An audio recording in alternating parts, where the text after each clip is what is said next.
Prédica número 2648, dada por el pastor Carlos Astal el domingo 7 de febrero del 2016. Continuación, la soberanía del Señor. Promesas del Señor al mantenernos bajo su soberanía. Amén, amén. Bueno, gloria al Señor. Vamos a seguir estudiando el Salmo 91.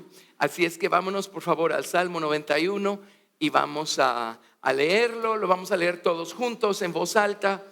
Y este es un salmo importantísimo. Hoy vamos a enfatizar algunas cosas, otras cosas, en conexión con la soberanía del Señor Jesucristo. Amén.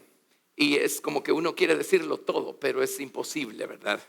Si uno se va a tomar un vaso con agua, uno no se puede echar una piscina encima porque se ahoga. Entonces estoy tratando de darles por vaso el agua. Salmo 91, verso 1. ¿Lo tienen? Empieza diciendo el que habita. Si están allí, vamos a leerlo todos en voz alta. Vamos. El que habita al abrigo del Altísimo morará bajo la sombra del Omnipotente. Diré yo a Jehová, esperanza mía y castillo mío, mi Dios, ¿en quién confiaré? Él te librará del lazo del cazador, de la peste destructora. Con sus plumas te cubrirá y debajo de sus alas estarás seguro. Escudo y adarga es su verdad.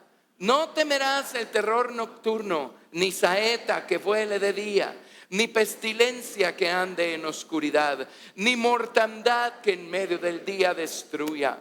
Caerán a tu lado 1000 y 10,000 a tu diestra, mas a ti no llegará. Ciertamente con tus ojos mirarás y verás la recompensa de los impíos, porque has puesto a Jehová, que es mi esperanza, al Altísimo por tu habitación. No te sobrevendrá mal ni plaga tocará tu morada, pues a sus ángeles mandará acerca de ti, que te guarden en todos tus caminos. En las manos te llevarán, para que tu pie no tropiece en piedra. Sobre el león y el áspid pisarás. Hollarás al cachorro del león y al dragón. Por cuanto en mí ha puesto su amor, yo también lo libraré. Le pondré en alto, por cuanto ha conocido mi nombre. Me invocará y yo le responderé. Con él estaré yo en la angustia. Lo libraré y le glorificaré. Lo saciaré de larga vida y le mostraré mi salvación. Amén. Demos gracias a Dios por su palabra. Gracias al Señor por esta maravillosa porción de su palabra. Antes que lo olvide, la semana pasada todos contribuimos para que, ¿cuántos eran? 13 muchachos hagan sus estudios en la escuela, en el Instituto Federico Crowe este año. Y pues había una cantidad, ahí no hay negociación, había una cantidad que se necesitaba. Quetzales más, quetzales menos. ¿Saben cuánto dimos? Básicamente la cantidad exacta que se necesitaba. Siempre pasa con esto de las becas de los chicos, no sé si se han fijado. Díganme si Dios no es maravilloso. Amén.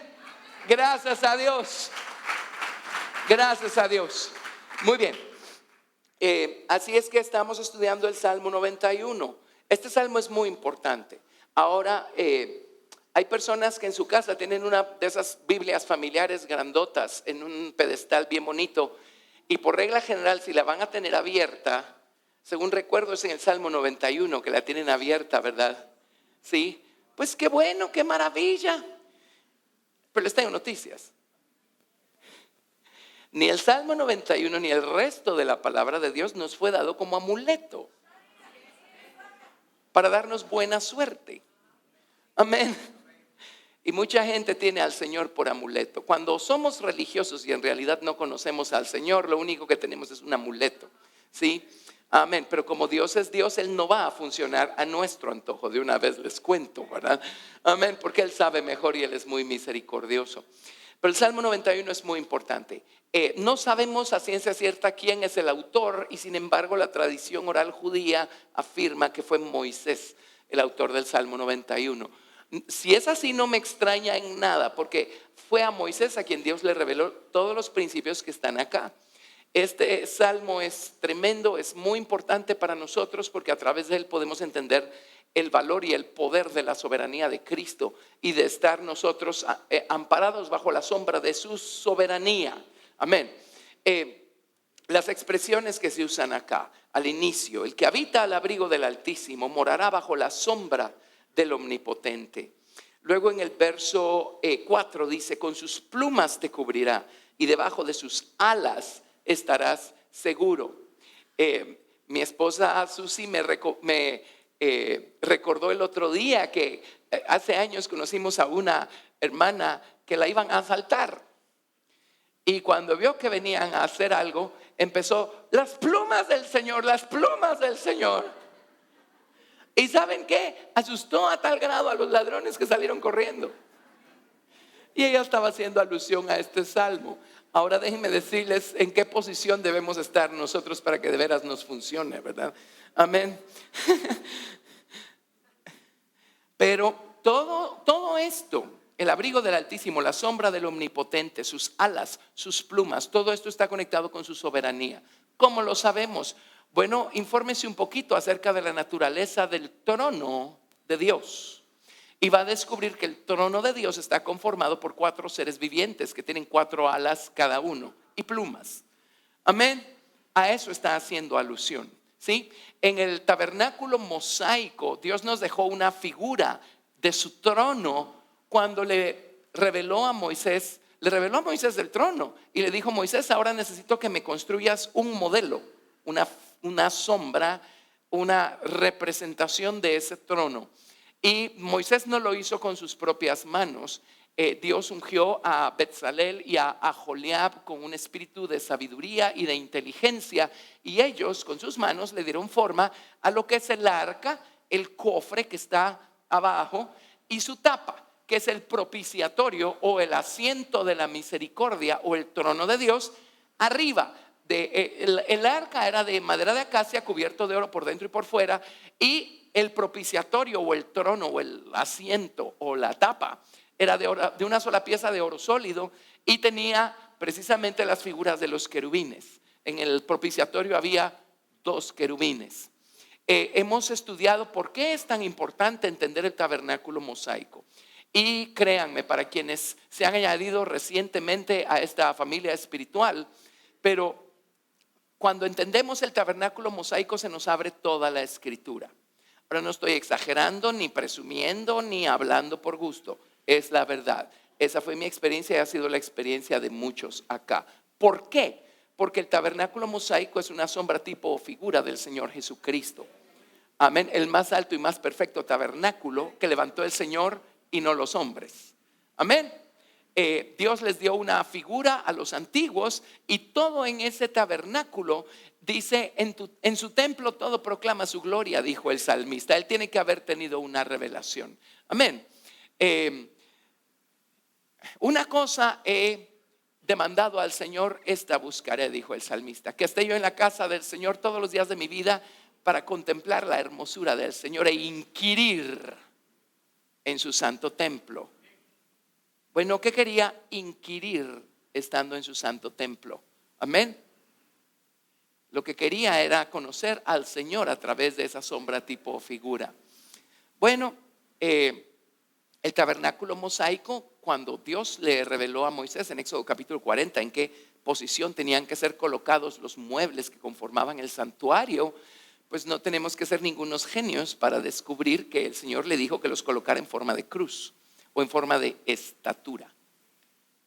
Y cuando en Apocalipsis capítulo 1 el apóstol Juan tuvo una visión de Jesucristo resucitado, él describió sus pies y dijo: son semejantes al bronce bruñido, refulgente como en un horno.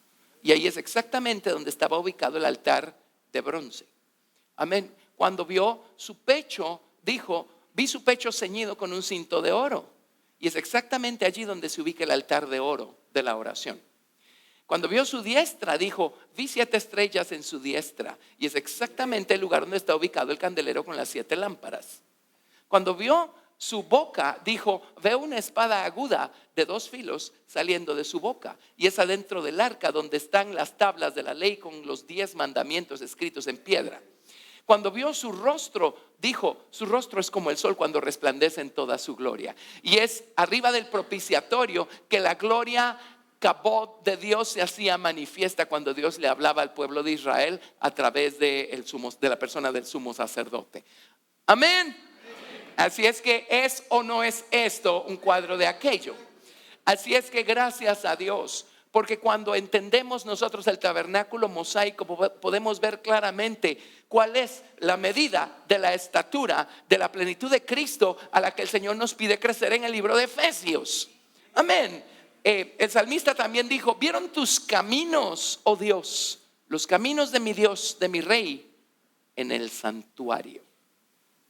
Cuando entendemos el tabernáculo mosaico, entendemos cuál es el camino que el Señor ha puesto delante para que lo caminemos. Descubrimos que Jesús es la puerta. Juan capítulo 10, yo soy la puerta de las ovejas, todo el que por mí entrare será salvo. Amén. Jesucristo es el camino. Él dijo, yo soy el camino y la verdad y la vida. Nadie viene al Padre sino por mí. Amén. Y Jesucristo es la meta. Jesucristo es el premio. Y dice Pablo en Filipenses 3, no que lo haya alcanzado ya, ni que ya sea perfecto, pero una cosa hago, olvidando ciertamente lo que queda atrás y extendiéndome a lo que está adelante, prosigo a la meta, al premio del supremo llamamiento de Dios en Cristo Jesús. Ven que afortunados somos. No tenemos por qué dar vueltas en círculos y estar vagando de aquí hasta que el Señor nos recoja. Tenemos un mapa. Amén. Tenemos un cuadro del camino. Tenemos el camino revelado delante de nuestros propios ojos. Y cada uno de esos muebles representan experiencias espirituales que a medida que vamos caminando se van formando en nuestro corazón. Vamos atesorando en nuestra vida. Por supuesto, en el altar de bronce lo primero que encontramos tipificado es la salvación y el bautismo con el Espíritu Santo. Ahí está, allí es donde se presentaban las ofrendas y se rociaba la sangre, y es sobre ese altar que descendía el fuego de Dios para encender las ofrendas. Amén. Miren, solo eso le salva la vida a los pentecostales. Porque en muchos círculos pentecostales se enseña que si uno ya tiene el bautismo con el Espíritu Santo y uno ya habla en lenguas, uno ya está en el lugar santísimo. Pues qué bueno que no es así. Porque si no, o sea, ya llegamos al final del camino y para nosotros ya no hay nada más. No que dejemos de agradecer lo que tenemos, es mucho más de lo que merecemos. Amén. Pero ¿qué sería de mí si no hubiera más? Pero gracias a Dios hay toda una estatura. Amén. El bautismo con el Espíritu Santo todavía está en el atrio. ¿Qué le acabo de decir en buen castellano? No se crea. Dele gracias a Dios por ser salvo y por hablar en lenguas, pero no se quite los tenis, póngaselos y siga caminando. Amén. Bueno, en figura al pueblo de Israel, ¿dónde los bautizó Dios con Espíritu Santo y fuego y lluvia? No fue en la tierra de Canaán, figura del lugar santísimo, fue en Egipto. Amén. Así es que no se me acomode. No se me acomode y siga caminando. En el lavacro o en la fuente de bronce, por supuesto, tenemos tipificada la experiencia del bautismo en agua. ¿Y por qué entendemos tanto detalle acerca del poder de la experiencia del bautismo en agua? Porque Dios nos dejó una sombra tipo o figura detalladísima para ayudarnos a entender por qué es tan poderosa esa experiencia. Amén. Y en qué clase de aguas somos bautizados cuando somos bautizados. Ok, luego en el lugar santo encontramos el altar de oro del incienso. Ahí no hay pierde. La Biblia dice explícitamente: suba mi oración como el incienso, el don de mis manos como la ofrenda de la tarde. Ese es el altar de la oración. Amén. Así es que si cuando usted empezó a caminar con Dios, por supuesto usted empezó a dar sus primeros tanes en este maravilloso mundo que se llama la oración. Si eso fue emocionante, ¿se imagina cómo será cuando llegamos a ese altar y alcanzamos en la estatura de Cristo su corazón, que late de amor por el Padre y por su plan maestro? Amén. Allí es donde aprendemos y recibimos las experiencias de la intercesión del Espíritu y la labor de parto y todas esas cosas en oración. ¿Sí? Luego en su diestra tenemos el candelero. Lámpara es a mis pies tu palabra y lumbrera a mi camino. Y es allí donde empezamos a ver más allá de lo elemental, de lo superficial, y empezamos a ver los principios de sabiduría, entendimiento y conocimiento, los tesoros escondidos en la palabra de Dios. Amén. Y empezamos a hacernos sabios e inteligentes estudiando la palabra de Dios. La palabra de Dios se convierte en nuestra lámpara. Empezamos a ver con claridad de qué se trata todo esto. Empezamos a vernos a nosotros mismos con otra luz. Por eso somos capaces de ir al Señor y decirle: Señor, ya vi dónde me estoy quedando corto. Ayúdame, límpiame con tu sangre y forma tu naturaleza en esta área de mi corazón y ayúdame a seguir adelante. Amén. Y luego nos vamos a la mesa con los 12 panes. También representa la palabra de Dios. Pero en esa mesa el pan nos da sustento, fuerza. Se quemaba frankincenso sobre esas 2 filas de 6 panes, figura de la fe. Amén. Y es allí, además el número 2 es el número de gobierno o soberanía. Allí empezamos nosotros a caminar, a practicar, a obrar de acuerdo a la luz con la que el Señor nos ha alumbrado. Nosotros no somos responsables de practicar algo que no sepamos, pero sí somos responsables de practicar algo que sí sabemos. Y les traigo noticias, no sé si buenas o malas.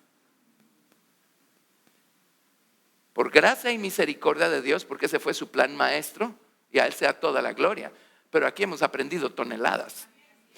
Entonces toda la vida me van a oír decir: eso no nos hace mejores que nadie, pero nos hace ser las personas más responsables del mundo. Amén. Ok, así es que sí, estoy tratando de poner temor y temblor en nuestros corazones y gratitud. Amén. Y todo eso, ¿a dónde nos lleva? Sino al arca y al propiciatorio, o a la cabeza. ¿Qué significa cabeza? La Biblia dice claramente que Jesucristo ha sido dado por cabeza a su iglesia.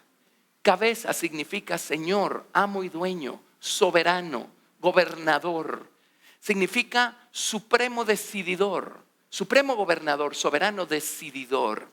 Cuando llegamos al lugar santísimo, ¿cómo sabemos si estamos allí?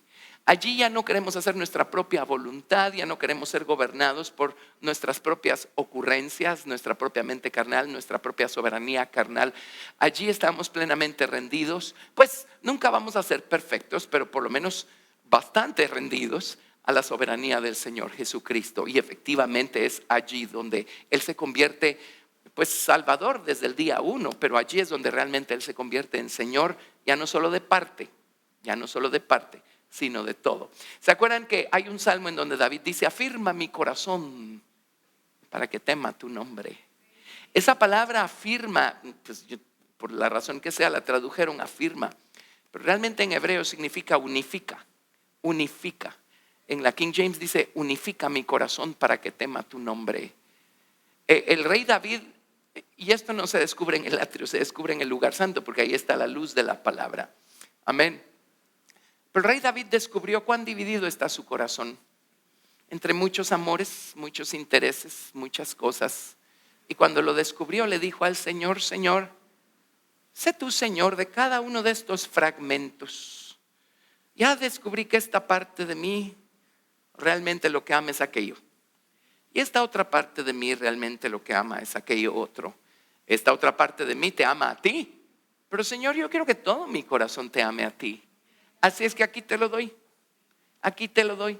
¿Se acuerdan uno de los dramas que hacíamos cuando estábamos en el grupo de jóvenes? Era una mímica de el corazón de alguien, y esta persona se lo entregó a otra persona, y la otra persona estropeó el corazón de esta persona, y Jesús lo agarra y lo compone otra vez y se lo devuelve compuesto. Pues algo así. Señor, unifica mi corazón para que tema tu nombre. Agarra cada fragmento, cada porción y sé Señor de todo, toma posesión de todo. Pon tu nombre, tu naturaleza. Hazme amarte de manera completa, obedecerte, someterme a ti. Amén. Buscar tu agrado, tu complacencia en todo lo que haga. Alguien dirá: pero yo soy así, hermano. Pues sí, yo también traté de ser así cuando estaba en el atrio, pero rapidito descubrí que yo solito no podía. porque tenemos una naturaleza que es contraria. ¿A dónde nos lleva entonces este camino? Sino a la soberanía de Cristo, a hacerlo a Él ser Señor de todo. Cuando yo empecé a oír esto y era nuevito, yo pensé, qué horrible. Voy a perder mi independencia. Qué ignorante era cuando dije eso. Amén. No entendía nada, solo me estaban presentando un concepto que era extraño para mi naturaleza carnal. Y la naturaleza carnal, lo primero que piensa cuando le van a poner a alguien por encima es, qué horror, voy a tener que hacer caso. ¿Cierto o no? Y descubrimos cuán extraña es la soberanía de Cristo para la mente carnal y para el corazón carnal. El orgullo humano no quiere que nadie le diga qué tiene que hacer. El orgullo humano no quiere ser movido ni manejado por alguien más que tenga más poder o alguna potestad sobre nosotros. Simplemente no quiere. Ahora, ¿dónde se volvió así? En el jardín del Edén. Amén. Adán no estaba contento con la soberanía de Cristo sobre su vida, entonces él eligió mal. El primer hombre y la primera mujer eligieron ponerse bajo la soberanía de la serpiente. Y el resto es historia. Y entonces allí fue donde heredamos nosotros esa aversión. ¿A que alguien nos mande? Esa aversión a rendirnos a alguien más. Pero cuando Cristo llega al corazón, Él está completamente rendido a su Padre. Y si dejamos que Él crezca, ya saben cómo, y atesorando todas estas experiencias, dejando que se formen, que crezcan en nosotros, tarde o temprano su soberanía en nosotros se va a poner bajo la soberanía del Padre. Y entonces vamos a entender de qué se trataba todo esto y vamos a encontrar ese famoso segundo reposo que no todos se encuentran, ¿verdad? Amén. Eso como un resumen. Entonces, ¿qué tiene que ver eso con el Salmo 91? ¿Ven cómo sin el tabernáculo no entendemos el Salmo 91? El Salmo 91 nos habla de la soberanía del Señor Jesucristo. Y el abrigo del Altísimo y la sombra del Omnipotente no es otra cosa más que vivir debajo de su soberanía o de su trono. Dejar que sea Él el Señor, el soberano, el amo, el dueño, dejar que sea Él el que mande, el que gobierne. Ahí está el arca y el propiciatorio y los querubines. Así es que significa vivir aquí abajo,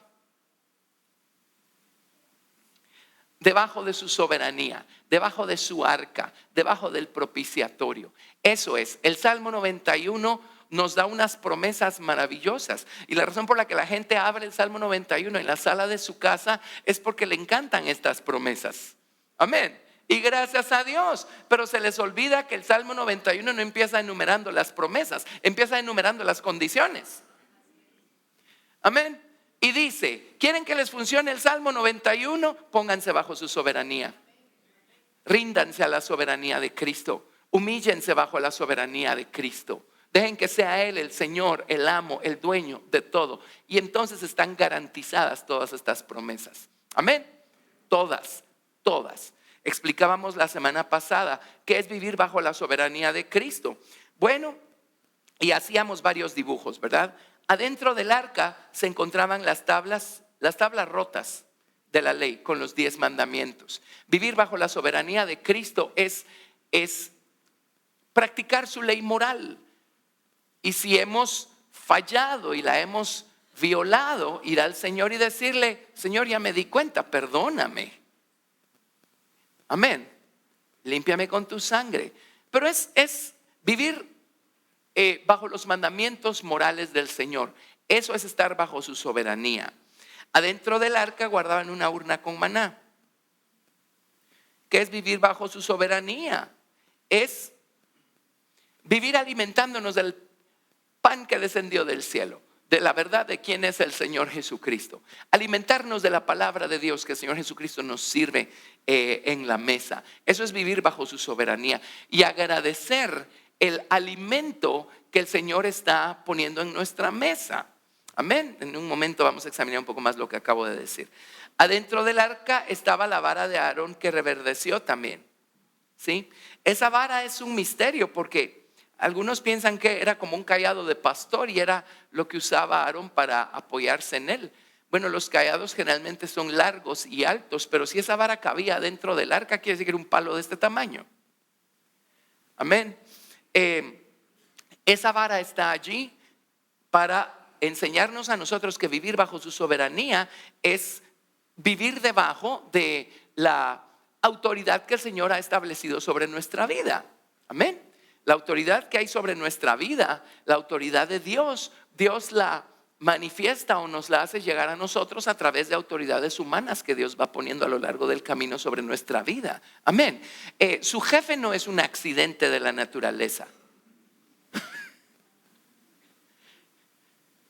Fue Dios quien diseñó esa situación para usted. Amén. Etcétera. Autoridades civiles no son un accidente de la naturaleza. Dios los puso allí para enseñarnos a nosotros a someternos. Amén. Nuestro trabajo es someternos, no emitir opinión. Eso lo sé muy bien, que en el ejército le dicen a la gente: mire, las órdenes solo se cumplen, no se cuestionan. Y se supone que somos parte del ejército de Dios. Bueno, se ató con los dichos de su boca. Arriba del arca estaba la sangre de la expiación, acá en el propiciatorio. Entonces, ¿qué es vivir bajo su soberanía? Es vivir bajo su sangre. Traer todo bajo su preciosa sangre. Señor Jesús, soy culpable, me arrepiento, perdóname. Y entonces estamos bajo su preciosa sangre. Pero miren qué lindo, su sangre.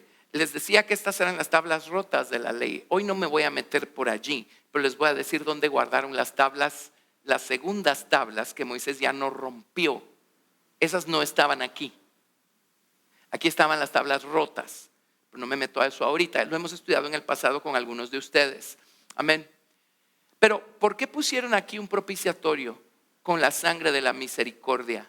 ¿Saben por qué? Porque aquí estaba la ley rota. ¿Y saben qué hace la sangre del Señor Jesucristo? Por así decirlo, compone lo que nosotros rompemos. Entonces Dios, cuando nos ve a través de su sangre, no ve la ley rota. Amén. No ve la ley rota. La ley repara. La sangre repara la ley moral de Dios que nosotros rompemos. Amén. Eso hace la sangre preciosa del Señor Jesucristo. ¿Por qué estamos aquí hoy? ¿Porque somos perfectos y nunca violamos la ley moral de Dios? No, porque hay sangre de misericordia entre Él y nosotros. Amén, amén. Todo eso es vivir bajo su soberanía. ¿Lo ven? Y una cosa más, la gloria de Dios se manifestaba, vamos a ver, la gloria de Dios se manifestaba aquí encima del propiciatorio, acá. Acá se manifestaba la gloria de Dios y Dios hablaba. Así es que vivir bajo su soberanía es vivir a la luz de su gloria. Vivir bajo su soberanía es vivir bajo la sangre de misericordia. Vivir bajo su soberanía es aceptar, agradecer y someternos a la autoridad que Dios pone sobre nuestra vida. Amén.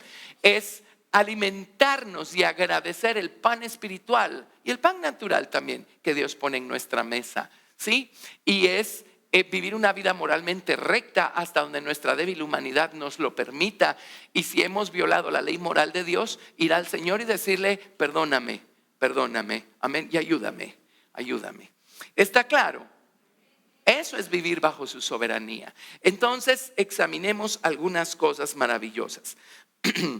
La semana pasada les di una cita en Números de cómo. Espérenme.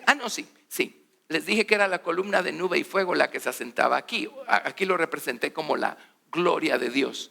Es lo mismo. Ok. Esta arca era la que los iba guiando, o el arca era la que los iba guiando, conduciendo a lo largo del camino.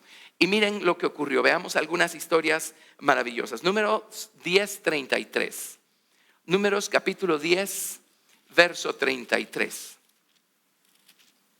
Números 10:33. Cuando nosotros buscamos hacer nuestra propia voluntad, cuando buscamos manejar nuestra propia vida a nuestro antojo, cuando nuestra postura es conmigo nadie se meta y no me digan lo que tengo que hacer o lo que no puedo hacer. Bueno, allí no vamos nosotros a tener todas las bendiciones que encontramos cuando estamos bajo el arca de su soberanía. Es más, allí estamos afuera de la sombra de sus alas. Allí estamos completamente expuestos. Pero si estamos bajo su soberanía, en Números 10:33, miren, por ejemplo, dice: así partieron del monte de Jehová camino de 3 días, y el arca del pacto de Jehová fue delante de ellos, camino de 3 días, buscándoles lugar de descanso, o reposo, o consuelo, o quietud. La palabra también significa matrimonio. La nube de Jehová iba sobre ellos de día desde que salieron del campamento. Cuando el arca se movía, Moisés decía: levántate, oh Jehová, y sean dispersados tus enemigos, y huyan de tu presencia los que te aborrecen. Y cuando ella se detenía, decía: vuelve, oh Jehová, a los millares de Israel. Amén. Esto es cuando recién solo celebraron la primera Pascua ahí, acampados al pie del monte de Sinaí. En otras palabras, estuvieron 1 año y 1 o 2 meses más o menos acampados al pie del monte. Y entonces desmontaron el campamento, la columna de nube y fuego empezó a caminar y el arca fue delante. Y miren lo que iba buscando el arca. Miren lo que va buscándonos la soberanía de Cristo. Vean por qué es tan maravilloso aprender nosotros a esperar en Dios y a dejar que Él sea Dios en medio de alguna situación que estemos viviendo. Que nos está buscando el Señor: lugar de reposo, lugar de quietud, lugar de consuelo. Es lo que el arca les iba buscando. Qué interesante darnos cuenta que la columna de nube y fuego los llevó a situaciones difíciles muchas veces ahí en el desierto. Y alguien dirá: ¿y dónde está el reposo y dónde está la quietud? Bueno, el verdadero reposo y la verdadera quietud no dependen de las circunstancias, o no debieran. Y ellos encontraron quietud y reposo en medio de un desierto, en medio de enemigos, en medio de situaciones adversas. ¿Por qué nosotros nos inquietamos? Porque muchas veces el arca no se ha movido para ningún lado, pero ya nos pusimos nerviosos, ¿verdad? De que el Señor no hace algo. Y nos salimos de debajo de esa sombra o de ese paraguas y empezamos a hacer nosotros lo que creemos que es lo mejor. Y solo se vuelve más elusiva la quietud y el reposo y el descanso. Amén. Una vez platicando con alguien, la respuesta a lo que me estaba contando es: ríndete y espera. Pero cuando uno de primas a primeras lo dice sin contexto, no hace sentido. Si ustedes un día me vienen a contar una situación complicada y yo les digo: ríndanse, ¿cómo van a reaccionar? No entiende, no sabe lo que está diciendo, no sabe lo que estoy viviendo. Pero después de platicar y disertar y ver todo el cuadro, finalmente fue clarísimo que lo único que le quedaba era rendirse. Amén. ¿Cierto? ¿Qué significa rendirnos? Significa, si la columna de nube y fuego no está caminando, y muchas veces nuestro argumento es: no sé qué hacer. Mientras no sepa qué hacer, no haga nada. Espere. Ahora, esperar no es pasividad. No, uno espera de una forma muy activa. Uno espera orando, ayunando, buscando respuestas en la palabra de Dios, bendiciendo al Señor y levantando su nombre. Así se espera. Amén. Cuando uno siente la columna de nube y fuego y el arca se levantan y uno sabe que es tiempo de marchar. Amén. ¿Qué hace el Señor cuando estamos bajo su soberanía? Es Él el que abre puertas, es Él el que abre un camino. Amén. Es Él el que nos va abriendo brecha. Cuando el arca se levantaba, Moisés decía: levántate, oh Dios, y sean esparcidos tus enemigos y huyan de tu presencia los que te aborrecen. Cuando es tiempo de marchar, porque la soberanía de Cristo se ha levantado, Él nos va a abrir camino. No importa cuánta oposición, cuánta tiniebla, cuánta oscuridad haya en el camino. Amén. Pero ¿por qué enfrentamos tanta oscuridad? Porque el arca no se ha ido a ningún lado, pero nosotros nos fuimos delante, porque nos inquietamos, ¿verdad? Amén. ¿Lo ven? tenemos que aprender, hay que crecer para aprender a estar bajo la soberanía de Cristo. ¿Sí? Espero estarme explicando bien con esto. Ok, por eso recurro a estas historias tremendas. Vámonos a Josué capítulo 3. Josué capítulo 3. Ven cómo de un mueble podemos sacar nosotros semejantes lecciones. Y todavía hay personas que creen que el Antiguo Testamento no tiene ningún valor para el creyente del Nuevo Testamento. Déjenme decirles algo, es imposible entender el Nuevo Testamento sin el Viejo Testamento. Y es cero posible entender el Antiguo sin el Nuevo. Nos vamos a perder. Ok, Josué 3 del 1 al 17. Ese es todo el capítulo. Están por cruzar el río Jordán los israelitas. Y Dios les dijo cómo tenía que hacerse, qué tenían que hacer. Josué se levantó de mañana y él y todos los hijos de Israel partieron de Sittim y vinieron hasta el Jordán y reposaron allí antes de pasarlo. Y después de 3 días los oficiales recorrieron el campamento y mandaron al pueblo diciendo: cuando veáis el arca del pacto de Jehová vuestro Dios y los levitas sacerdotes que la llevan, vosotros saldréis de vuestro lugar y marcharéis en pos de ella, a fin de que sepáis el camino por donde habéis de ir, por cuanto vosotros no habéis pasado antes de ahora por este camino. Pero entre vosotros y ella hay a distancia como de 2000 codos y no os acercaréis a ella. Y Josué dijo al pueblo: santificaos, porque Jehová hará mañana maravillas entre vosotros.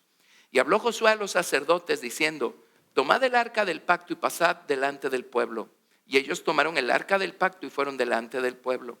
Entonces Jehová dijo a Josué: desde este día comenzaré a engrandecerte delante de los ojos de todo Israel, para que entiendan que como estuve con Moisés, así estaré contigo.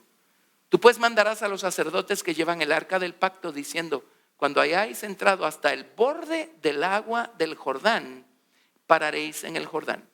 Y Josué dijo a los hijos de Israel: acercaos y escuchad las palabras de Jehová vuestro Dios. Y añadió Josué: en esto conoceréis que el Dios viviente está en medio de vosotros, en que Él echará de delante de vosotros al cananeo, al eteo, al heveo, al fereceo, al jergueseo, al amorreo y al jebuseo. He aquí el arca del pacto del Señor de toda la tierra pasará delante de vosotros en medio del Jordán. Tomad pues ahora 12 hombres de las tribus de Israel, uno de cada tribu. Y cuando las plantas de los pies de los sacerdotes que llevan el arca de Jehová, el Señor de toda la tierra, se asienten en las aguas del Jordán, las aguas del Jordán se dividirán, porque las aguas que vienen de arriba se detendrán en un montón. Y aconteció que cuando partió el pueblo de sus tiendas para pasar el Jordán, con los sacerdotes delante del pueblo llevando el arca del pacto, cuando los que llevaban el arca entraron en el Jordán y los pies de los sacerdotes que llevaban el arca fueron mojados a la orilla del agua, porque el Jordán suele desbordarse por todas sus orillas todo el tiempo de la siega, las aguas que venían de arriba se detuvieron como en un montón, bien lejos de la ciudad de Adán, que está al lado de Zaretán. Y las que descendían al mar del Arabá, al mar salado, se acabaron y fueron divididas. Y el pueblo pasó en dirección a Jericó. Mas los sacerdotes que llevaban el arca del pacto de Jehová estuvieron en seco, firmes en medio del Jordán, hasta que todo el pueblo hubo acabado de pasar el Jordán y todo Israel pasó en seco. Ahora el cuadro aquí es el siguiente: los sacerdotes llevan el arca sobre sus hombros y Dios no les dijo: esperen a que yo parta las aguas del Jordán y entonces caminen. ¿Les dijo eso? No, les dijo: ustedes métanse al Jordán con el arca sobre sus hombros, entonces las aguas se van a partir. ¿Saben qué ocurre cuando habitamos al abrigo del Altísimo y moramos bajo la sombra del Omnipotente? Si el arca de su gloria está sobre nuestros hombros, porque hemos sabido vivir bajo su soberanía, bajo su sangre, siendo dirigidos por su gloria, si hemos sabido ponernos bajo la autoridad que Dios pone sobre nuestra cabeza, si hemos sabido vivir una vida moralmente recta, si hemos sabido ir a la sangre sangre para pedirle al Señor que nos perdone si no hemos sido moralmente rectos, si hemos sabido comer de su palabra, si el arca está sobre nuestros hombros. ¿Cuál es el problema? Tenemos garantizado un camino. Así es que no importa si no vemos un camino adelante, si el arca está sobre nuestros hombros, caminemos. Dios va a ir haciendo camino. Caminemos, Dios va a ir abriendo brecha. El Señor va a ir abriendo brecha. Amén, amén. Hablamos acerca de caminar por fe. Bueno, cuando estudiamos Hebreos capítulo 11 hicimos todo un cuadro acerca de realmente qué significa eso. Hay personas que creen que significa andar a tientas y a ciegas. Amén. Hay personas que no quieren nada con la soberanía de Cristo, pero un día oyen un mensaje acerca de la fe y entonces van a andar por fe, pero no hay ningún arca sobre sus hombros. ¿Saben qué ocurre cuando ponen el primer pie en la corriente? Se los lleva la corriente. Amén. Así es que nuestra ocupación no tiene que ser como cruzar el río Jordán o los ríos Jordanes de la vida. Nuestra ocupación y preocupación tiene que ser tener el arca de su soberanía sobre nuestros hombros. Amén. Nuestra relación con Cristo nos va a llevar a someternos a su soberanía, a dejar que Él sea el Señor, amo y dueño de nuestros pensamientos, de nuestros sentimientos, de nuestras acciones. Y si un día tenemos que pasar por un camino y no hay ningún camino y sabemos que tenemos que pasar para el otro lado, usted solo camine, usted solo camine. Si el arca está sobre sus hombros, usted camine. Dios va a abrir el camino. Amén. Ven qué importante es este mensaje de la soberanía. Nada funciona si su arca no está sobre nuestros hombros. Sí, cuando somos bebés recién nacidos en Cristo, Dios sí permite que funcionen un montón de cosas, sí es cierto. Amén. Y Dios permite que nos salgamos con la nuestra un montón de veces. Un antojito por ahí. Señor, yo como que quisiera que me permitieras aquello o lo otro. Y Dios lo hace. ¿Sí? Porque apenas está sentando bases y fundamentándonos, ¿verdad?, en este camino. Pero llega un momento en donde deja de funcionar. Pídale hoy las cosas que le pedía usted al Señor al principio, a ver si se las da. ¿Por qué? Porque es tiempo de crecer, es tiempo de madurar. Amén. Ahora el mensaje es, ok, hay una soberanía. Solo vivan bajo la sombra de sus alas. Amén. Solo vivan al abrigo del Altísimo y moren bajo la sombra del Omnipotente. Vivan bajo su soberanía. Dejen que Él sea Señor de todo y van a ver cómo las cosas pasan. Sin esa soberanía las cosas no pasan. O sea, las cosas que van a pasar no son las que queremos que pasen. Y sin esa soberanía no estamos protegidos con ese paraguas de la sangre de la expiación. Al contrario, vamos a estar expuestos a las 8 cosas que menciona el Salmo 91 que veremos en su momento. ¿Estamos claros? Bueno, ¿qué es la soberanía de Cristo? Entonces, miren, el día viernes estuvimos con algunos de ustedes en una celebración preciosa y les explicaba algo, les decía, miren, cuando uno es niño, uno está bajo la soberanía de sus padres. ¿Escogió uno estar bajo la soberanía de los padres cuando uno es niño? Es algo forcivoluntario. Es algo obligado. No hay para dónde. No padres, no pacha.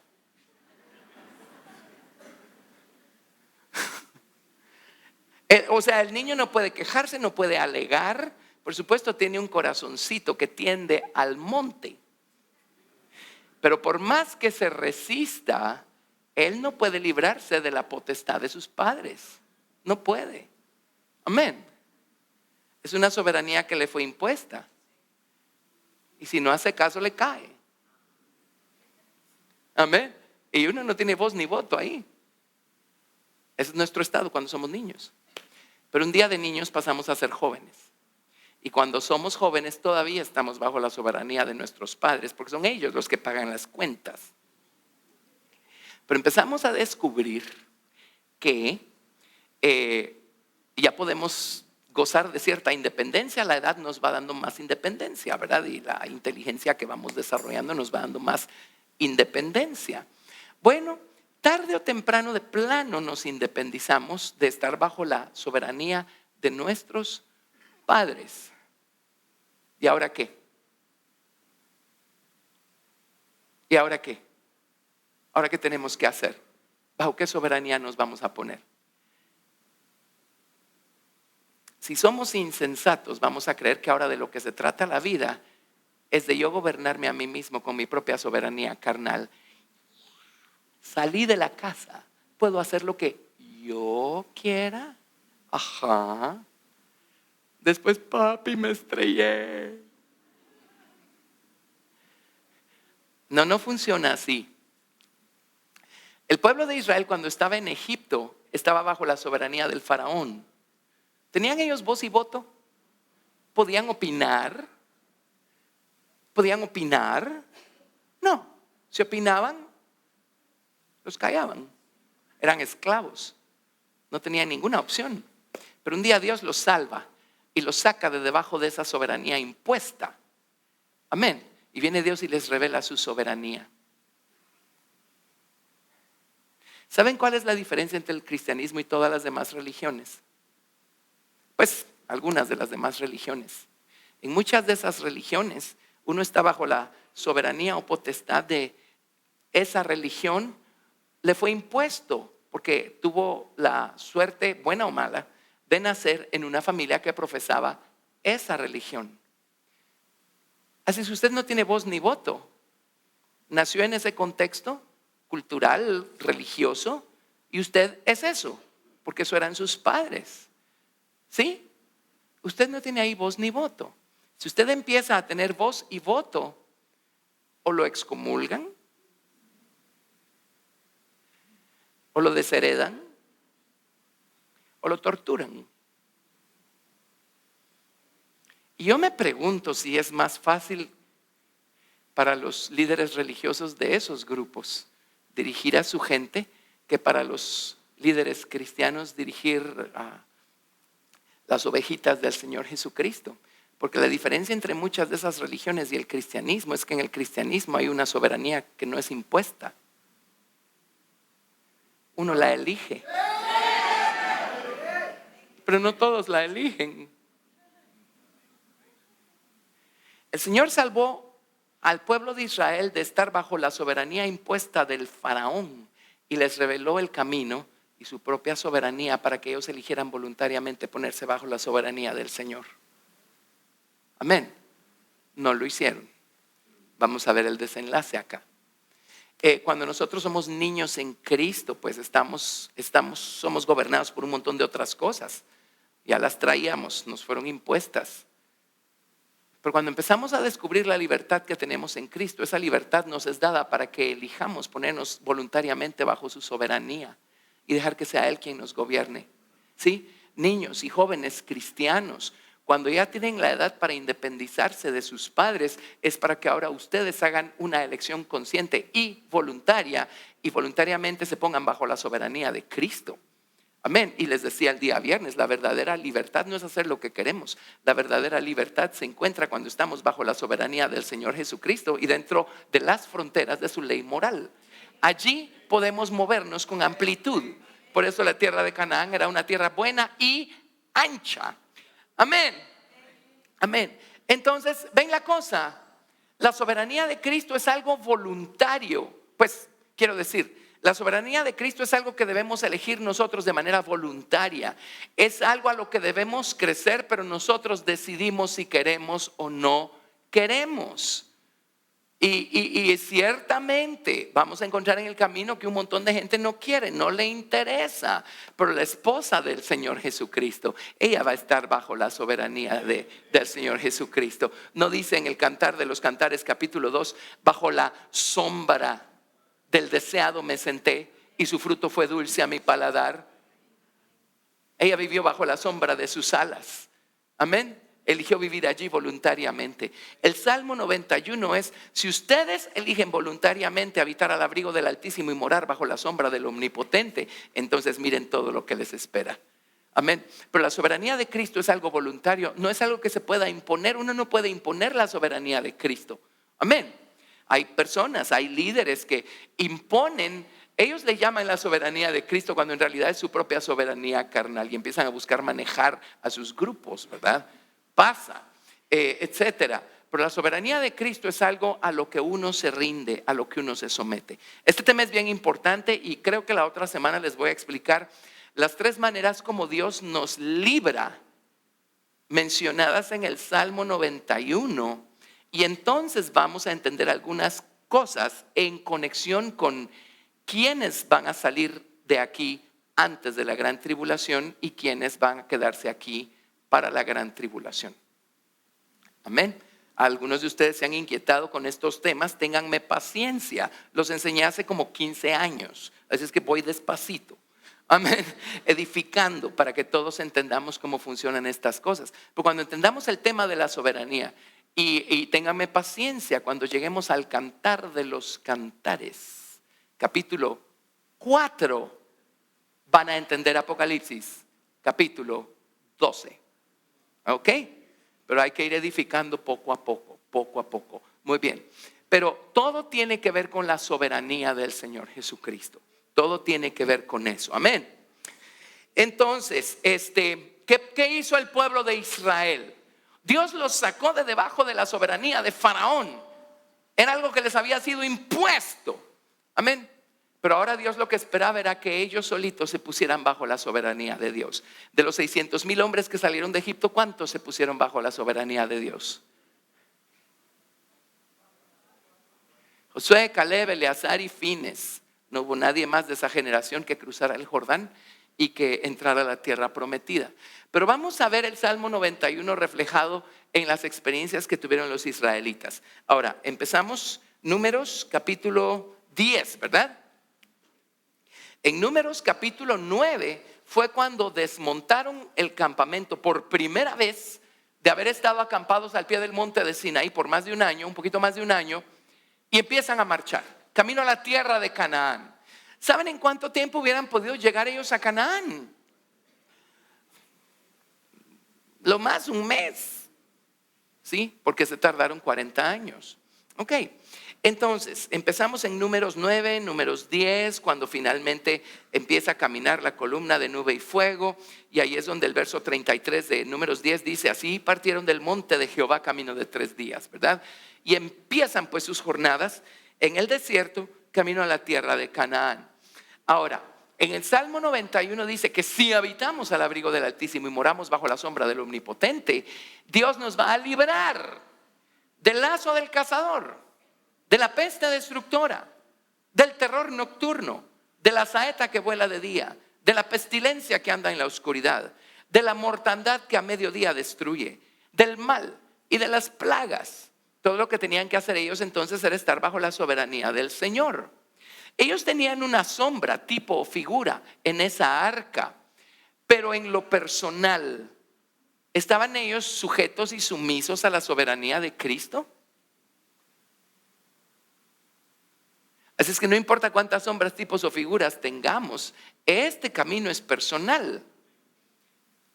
Dios les dio todo el cuadro, pero veamos cómo reaccionaron ellos. Y tenían toda la información. En Números capítulo 11, del verso 1 al 3 dice: aconteció que el pueblo se quejó a oídos de Jehová, y lo oyó Jehová, y ardió su ira, y se encendió en ellos fuego de Jehová, y consumió uno de los extremos del campamento. Entonces el pueblo clamó a Moisés, y Moisés oró a Jehová, y el fuego se extinguió. Y llamó a aquel lugar Tabera, porque el fuego de Jehová se encendió en ellos. Apenas acaban de dejar el monte de Sinaí, apenas acaban de recibir toda la revelación del tabernáculo mosaico, toda la información que necesitan para ser vencedores y victoriosos. Y a los pocos días empiezan a quejarse y viene el Señor y enciende un fuego y elimina a algunos del campamento. Si ellos hubieran estado bajo la sombra del Omnipotente, ahí no hay ningún fuego del lado de la ira de Dios. Entonces, ¿qué pasó? Estaban descubiertos. ¿Qué los descubrió? Murmuraron. ¿Qué es la murmuración? Pues es todo lo contrario a estar aquí abajo, ¿verdad? Falta de gratitud, resistencia a la manera como Dios está haciendo las cosas. Eso los descubrió. Estaban afuera del paraguas y vino el fuego y eliminó algunos. Vámonos a Números capítulo 12. Números capítulo 12. María y Aarón hablaron contra Moisés a causa de la mujer cusita que había tomado, porque él había tomado mujer cusita. Y dijeron: solamente por Moisés ha hablado Jehová, ¿no ha hablado también por nosotros? Y lo oyó Jehová. Y aquel varón Moisés era muy manso, más que todos los hombres que había sobre la tierra. Luego dijo Jehová a Moisés, a Aarón y a María: salid vosotros tres al tabernáculo de reunión. Y salieron ellos tres. Entonces Jehová descendió en la columna de la nube y se puso a la puerta del tabernáculo y llamó a Aarón y a María, y salieron ambos. Y él les dijo: oíd ahora mis palabras. Cuando haya entre vosotros profeta de Jehová, le apareceré en visión. En sueños hablaré con él. No así a mi siervo Moisés, que es fiel a toda mi casa. Cara a cara hablaré con él, y claramente, y no por figuras. Y verá la apariencia de Jehová. Porque pues no tuvisteis temor de hablar en contra de mi siervo Moisés. Entonces la ira de Jehová se encendió contra ellos y se fue. Y la nube se apartó del tabernáculo. Y aquí que María estaba leprosa como la nieve. Y miró a Aarón a María, y he aquí que estaba leprosa. Pero el Salmo 91 dice que este tipo de cosas no nos van a tocar. Ajá, si estamos bajo la sombra del Omnipotente, que hizo que Aarón y María se salieran. En ese caso, pues Moisés no era perfecto, pues es al que Dios puso, ¿verdad? Entonces ellos se salieron de debajo de la soberanía de Dios cuando empezaron a salirse de debajo de la soberanía humana que Dios había puesto para conducirlos por el desierto. Entonces quedaron expuestos. A María la tocó la plaga de la lepra. Entonces el Salmo 91 no funciona, no cuando nos salimos de debajo de la sombra de sus alas. ¿Lo están viendo? Amén. Esta lección no es para que nos salgamos de debajo de la sombra de sus alas, es para que sepamos cuán bella, poderosa e importante es la soberanía de Cristo. Es que esa es nuestra meta. Ese es el final de este camino. Es eso lo que el Señor quiere formar en nosotros, ¿sí? Bueno, ahí tenemos Números 12. Y esta pasadita hizo que a María, porque la tocó esta plaga de la lepra, la sacaran del campamento 7 días, y ella retrasó todo el viaje de todo el pueblo de Israel por 7 días. Miren qué cosa. Ahora vámonos a Números capítulo 14. Números capítulo 14. Vamos a ver, vámonos. Estoy brincándome, por supuesto, algunas cosas, ¿verdad? Quiero ver. Leamos a partir del verso. En Números 14 mandaron a los 12 espías a espiar la tierra de Canaán por 40 días. Y fueron y volvieron, y el reporte que 10 de ellos dieron es: miren, pues sí, la tierra es muy fértil y todo lo que quieran, pero es imposible, pues. Dios nos está metiendo a una situación imposible. Las ciudades son amuralladas, los habitantes de la tierra son gigantescos. Nosotros somos como langostas a la par de ellos. Pero Josué y Caleb, ellos nunca se salieron de debajo de la soberanía del Señor y dijeron: miren, si tenemos el arca de Dios sobre nuestros hombros, Dios va a abrir un camino donde no hay camino. Seámosle fieles, esperemos en Él y veamos cómo soluciona Él esta situación. Pero los otros dijeron: no, Dios de plano no funciona. Ahí se salieron debajo de la soberanía. Entonces, para resumirles esto, en Números 14:36 dice: y los varones que Moisés envió a reconocer la tierra y que al volver habían hecho murmurar contra él a toda la congregación, desacreditando aquel país, aquellos varones que habían hablado mal de la tierra murieron de plaga delante de Jehová. Pero Josué, hijo de Nun, y Caleb, hijo de Jefone, quedaron con vida de entre aquellos hombres que habían ido a reconocer la tierra. Pero si el Salmo 91 dice que ninguna plaga va a tocar mi morada, y estos otros 10 murieron de plaga, y eran cristianos, pues bajo la sombra tipo figura eran israelitas. ¿Qué pasó? Es que eso no funciona si nos salimos de debajo de su soberanía. ¿Qué estoy tratando de decir? La mayoría de los cristianos quieren las promesas de Dios, pero no quieren la soberanía de Cristo. Quiero todos los beneficios, pero no me pidan cambiar esto, dejar aquello. Amén. Y así no funciona. Alguien dirá, eso no puede ser cierto, si no a mí el Señor ya me hubiera fulminado. Bueno, la Biblia tiene la respuesta. Dice, el Señor no retarda su promesa, pero dice, pero Él es muy misericordioso y Él es tardo para la ira también. Así es que no juguemos, no tentemos al Señor. Amén, amén. Pero si no estamos nosotros bajo la sombra de sus alas, estamos expuestos. ¿Lo están viendo? Va. Números 14 del verso 40 al 45. Y se levantaron por la mañana y subieron a la cumbre del monte diciendo, después de que pasó esto, que murieron estos otros 10. El hecho es que Dios les había dicho que tomaran la tierra y los 10 espías dijeron, imposible, ni lo intentemos, estamos en desventaja. Cuando vieron que Dios había juzgado a los 10 que habían dado un mal reporte, dice, y se levantaron por la mañana y subieron a la cumbre del monte diciendo, henos aquí para subir al lugar del cual ha hablado Jehová, porque hemos pecado. En otras palabras, no, ya entendimos, ahora vayamos y tomemos la tierra de una vez. Ya nos dimos cuenta que nos equivocamos haciéndole caso a los otros 10 que dijeron que era imposible y ofendimos a Dios. Ahora vayamos y tomemos la tierra. Ahora Dios no los estaba mandando a ir y a tomar la tierra en ese momento. Y dijo Moisés, ¿por qué quebrantáis el mandamiento de Jehová? Esto tampoco os saldrá bien. No subáis, porque Jehová no está en medio de vosotros.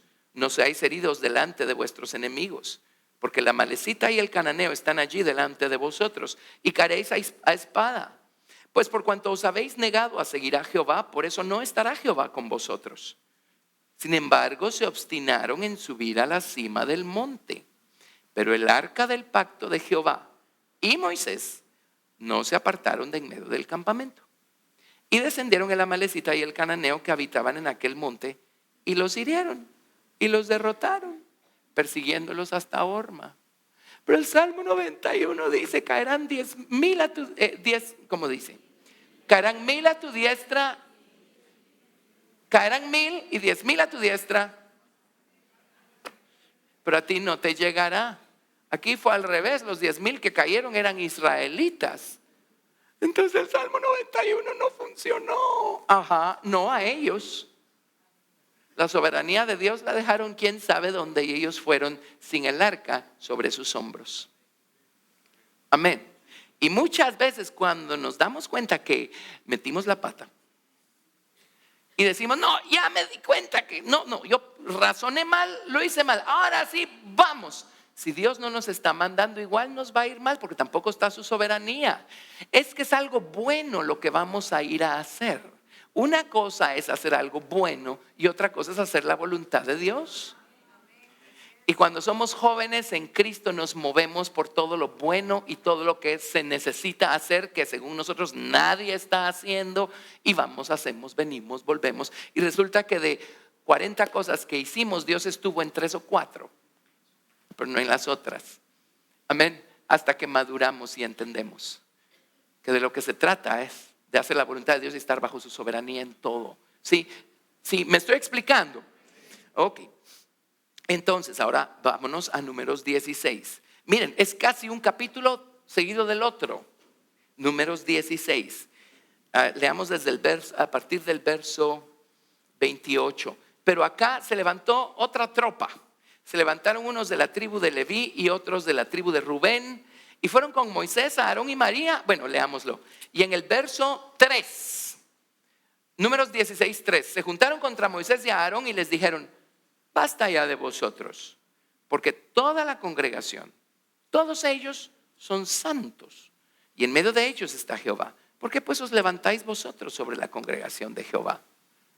En otras palabras, ¿a qué hora se pusieron ustedes por jefes aquí? Pues ellos no se pusieron, Dios los puso. Amén. Y entonces allí se salieron de debajo de la soberanía del Señor. Y en el verso 28,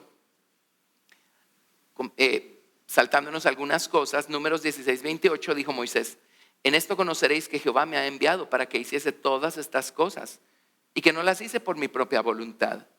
Si como mueren todos los hombres, murieren estos.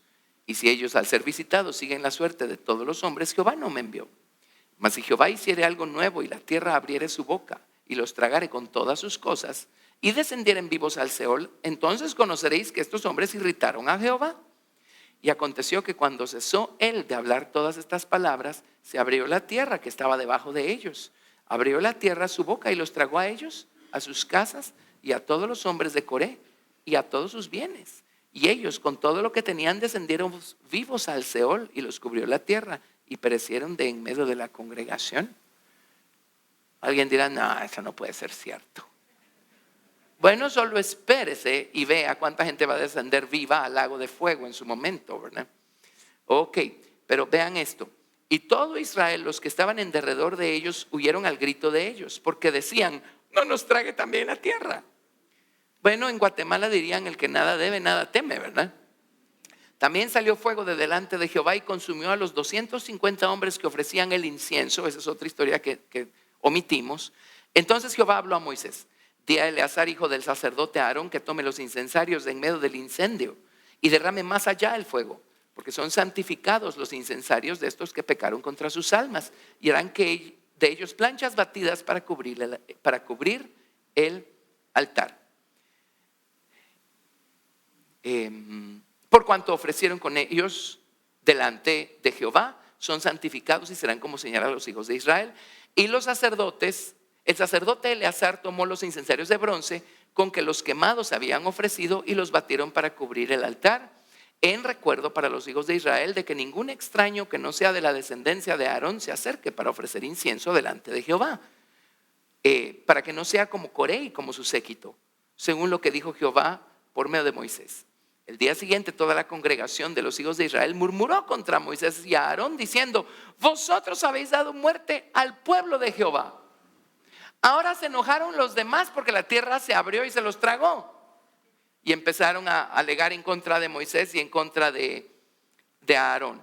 Bueno, Dios le dijo a Aarón: agarra tú un incensario, y en otras palabras, intercede por toda esta gente. Y en el verso 46 dijo Moisés a Aarón: toma el incensario y pon en él fuego del altar, y sobre él pone incienso, y ve pronto a la congregación y haz expiación por ellos, porque el furor ha salido de la presencia de Jehová, la mortandad ha comenzado. Así es que en este caso, versículo 49, y los que murieron en aquella mortandad fueron 14,700, sin los muertos por la rebelión de Coré. Y estamos hablando de el pueblo de Israel. ¿Qué estoy tratando de enfatizar acá? El Salmo 91 promete que esto no nos tiene por qué pasar, pero ¿cuál es la condición? ¿Cuál es la condición? ¿Cuál es la condición? Amén. Esto nos gradúa de ser creyentes inmaduros a ser creyentes maduros. Un creyente inmaduro cree que de lo que esto se trata pues es de servirnos de Dios y hacer lo que querramos nosotros hacer con nuestra vida, pero no funciona así. En fin, así puedo yo irles contando otras miles de historias. En Números 21, esta no me la quiero comer acá. Números 21, verso 5.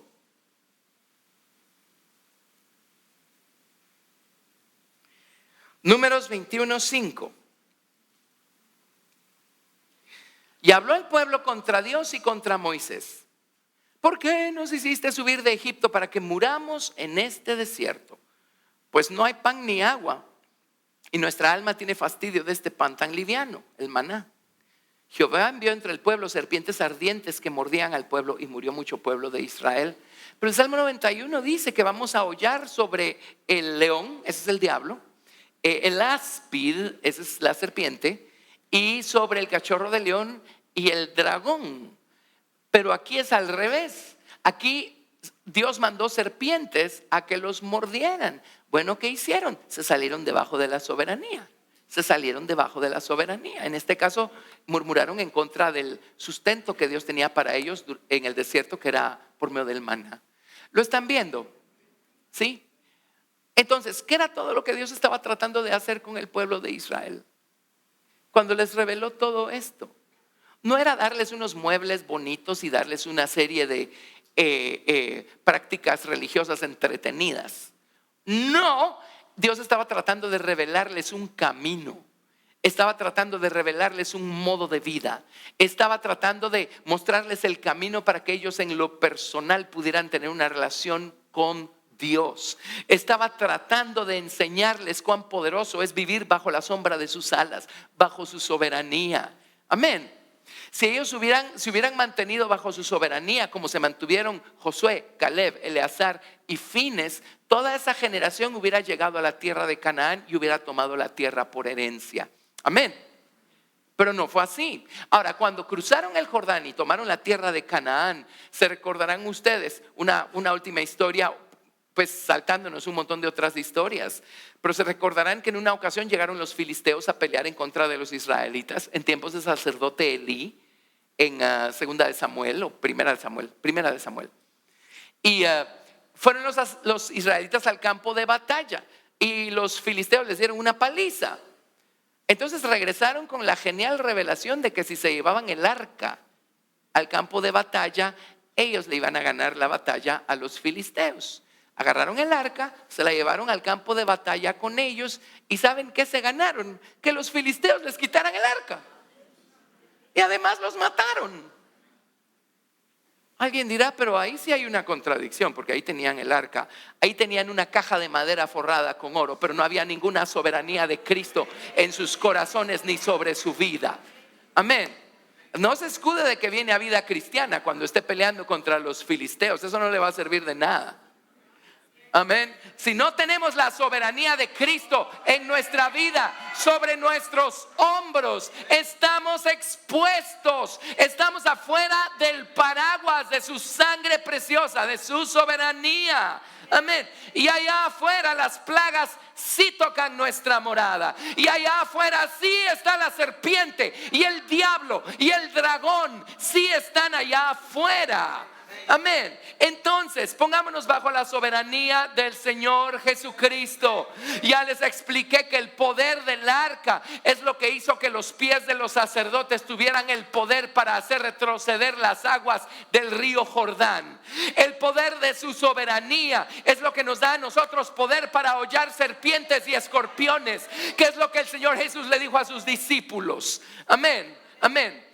Si el arca está sobre nuestros hombros, miren este salmo. Con esto voy terminando. Este es un salmo que cantamos. Ahora lo vamos a cantar con más fuerza, porque vamos a entender un poquito mejor este salmo. Salmo 114. Salmo 114, verso 1. Salmo 114, verso 1. Pues todo el salmo, pero tenemos que empezar por el principio. Cuando salió Israel de Egipto, la casa de Jacob del pueblo extranjero, Judá vino a ser su santuario e Israel su señorío o su dominio. En otras palabras, el Señor los sacó de Egipto para convertirse Él en su Señor. El señorío o la soberanía del Señor es misericordiosa, sabia, amorosa, bondadosa, santa y justa. Su soberanía es lo mejor que nos puede pasar. Y es lo que Dios quería. Pero miren, el mar lo vio y huyó. El Jordán se volvió atrás. Los montes saltaron como carneros. Los collados como corderitos. O sea, si hay obstáculos entre nosotros y la meta, amén, que es el Señor Jesucristo, ser su esposa, vivir eternamente con Él en el monte de Sión y en la nueva ciudad. Si hay mares, si hay ríos, si hay montes, si hay collados entre nosotros y nuestra meta, solo llevemos el arca del Señor sobre nuestros hombros. Eso es todo. Usted siga caminando, pero no se salga de debajo de la soberanía del Señor Jesucristo. Séale fiel, ríndase al Señor, sea manso y humilde delante del Señor. Espere en Él. No descuide su relación de amor con Él por nada. No se rebele, no se queje, no murmure, no critique, no sea necio y hágalo a Él ser su Señor en todo. Sepa esperar en Él para todo. Amén, amén. Y siga caminando, no se detenga, siga caminando como Pablo. Una cosa hago, olvidando ciertamente lo que queda atrás y extendiéndome a lo que está adelante. No nos detengamos. Hay un mar, que va a haber el mar que va a salir corriendo, porque nosotros tenemos que pasar en medio. Va a haber un río, que va a haber el río cuando vengamos nosotros al río, porque tenemos que atravesarlo, porque la meta está del otro lado. Hay montañas, hay collados. ¿Qué van a ver las montañas y los collados para hacerse a un lado? Porque nosotros tenemos que pasar. Amén. ¿Delante de qué tiembla la tierra? ¿Delante de qué? No es delante de usted. No es delante de sus grandiosas ideas. No es delante de sus maravillosas ocurrencias. Amén. Dice, verso 5: ¿qué tuviste, oh mar, que huiste? Y tú, oh Jordán, que te volviste atrás. Oh montes, ¿por qué saltasteis como carneros? Y vosotros collados como corderitos. A la presencia de Jehová tiembla la tierra, a la presencia del Dios de Jacob, el cual cambió la peña en estanque de aguas y en fuente de aguas la roca. ¿Qué va a hacer temblar la tierra para que su pueblo pase al otro lado? Es la presencia de su soberanía sobre nuestros hombros. Amén. Gracias, Jesús. Nuestro problema no es descifrar qué hacer para salvar este obstáculo, para salvar aquel otro obstáculo. Nuestro trabajo es mantenernos bajo su soberanía. Mantenernos bajo su soberanía. Amén. No salirnos de allí por nada. Por nada. Amén. Y la gloria de Dios que está sobre esa arca es lo que cualquier cosa que haya entre nosotros y la meta va a haber. Y va a hacer que se quite de en medio, que se quite del camino, que se quite del camino. ¿Lo ven? ¿Lo ven? ¿Está claro? Estoy diciendo todo esto para que entendamos que todas las promesas de Dios dependen de nosotros viviendo bajo su soberanía. Bajo su soberanía. ¿Sí? ¿Amamos su soberanía? Gracias, Jesús.